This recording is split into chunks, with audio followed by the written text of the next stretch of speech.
இன்று கடவுளின் வார்த்தை. யாத்திராகமம் 29ஆம் அதிகாரம் 15ஆம் வசனம். பின்பு அந்த ஆட்டுக்கடாக்களில் ஒன்றை கொண்டு வந்து நிறுத்துவாயாக. அதனுடைய தலையின் மேல் ஆரோனும் அவன் குமாரரும் தங்கள் கைகளை வைக்க கடவர்கள். 16ஆம் வசனம். அந்த கடாவை அடித்து அதன் இரத்தத்தை பிடித்து பலிபீடத்தின் மேல் சுற்றிலும் தெளித்து. 17ஆம் வசனம். ஆட்டுக்கடாவை சந்து சந்தாக துண்டித்து அதன் குடல்களையும் அதன் தொடைகளையும் கழுவி அவைகளை அந்த துண்டங்களின் மேலும் அதன் தலையின் மேலும் வைத்து. 18ஆம் வசனம். ஆட்டுக்கடா முழுவதையும் பலிபீடத்தின் மேல் தகித்து விடுவாயாக. இது கர்த்தருக்கு செலுத்தும் சர்வாங்க தகனபலி. இது சுகந்த வாசனையும் கர்த்தருக்கு செலுத்தும் தகனபலியுமாயிருக்கும். 19ஆம் வசனம். பின்பு மற்ற ஆட்டுக்கடாவையும் கொண்டு வந்து நிறுத்துவாயாக.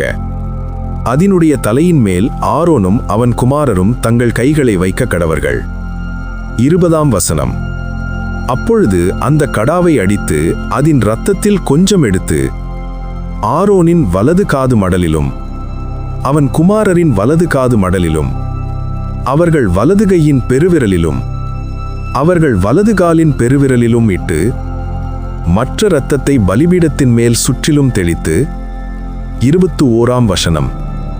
பலிபீடத்தின் மேல் இருக்கும் இரத்தத்திலும் அபிஷேக தைலத்திலும் கொஞ்சம் எடுத்து ஆரோனும் அவன் வஸ்திரங்களும் அவனுடைய குமாரரும் அவர்களுடைய வஸ்திரங்களும் பரிசுத்தமாக்கப்படும்படி அவன் மேலும் அவன் வஸ்திரங்கள் மேலும் அவனுடைய குமாரர் மேலும் அவர்களுடைய வஸ்திரங்கள் மேலும் தெளிப்பாயாக.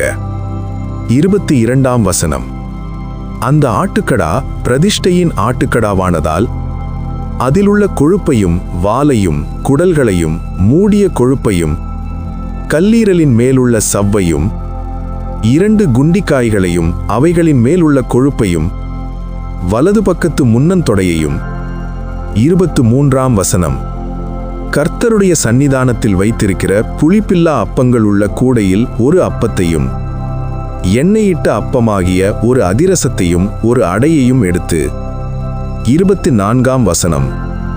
அவைகள் எல்லாவற்றையும் ஆரோனின் உள்ளங்கைகளிலும் அவன் குமாரரின் உள்ளங்கைகளிலும் வைத்து அவைகளை கர்த்தருடைய சந்நிதானத்தில் அசைவாட்டப்படும் காணிக்கையாக அசைவாட்டி. 25ஆம் வசனம்.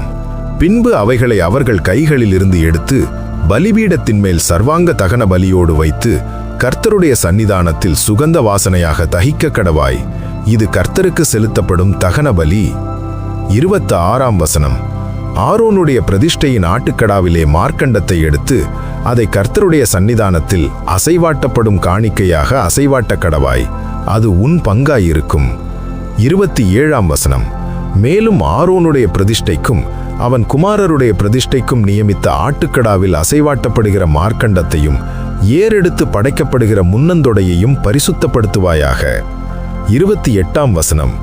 அது ஏறெடுத்து படைக்கிற படைப்பானதினால் இஸ்ரவேல் புத்திரர் பலியிடுகிறவைகளில் அவைகளே நித்திய கட்டளையாக ஆரோனையும் அவன் குமாரரையும் சேர்வதாக.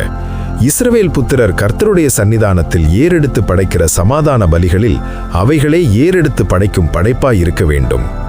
29ஆம் வசனம்.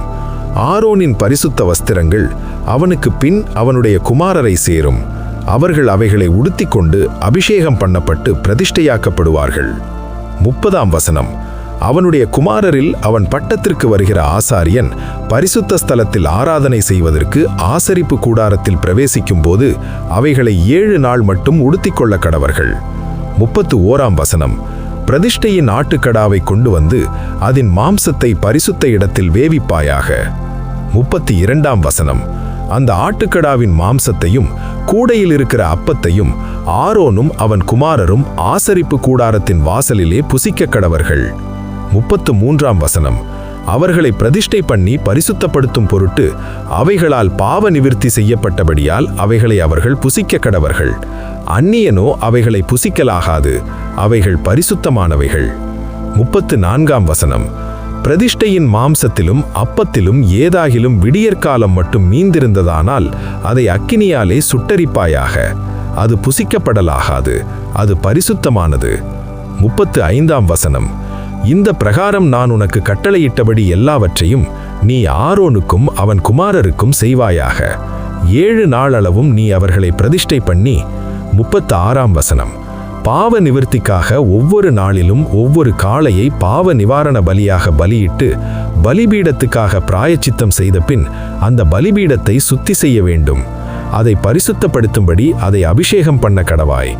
37ஆம் வசனம் 7 நாளளவும் பலிபீடத்துக்காக பிராயச்சித்தம் செய்து அதை பரிசுத்தமாக்க கடவாய். பலிபீடமானது மகா பரிசுத்தமாயிருக்கும். பலிபீடத்தை தொடுகிறது எல்லாம் பரிசுத்தமாயிருக்கும். ஆமேன்.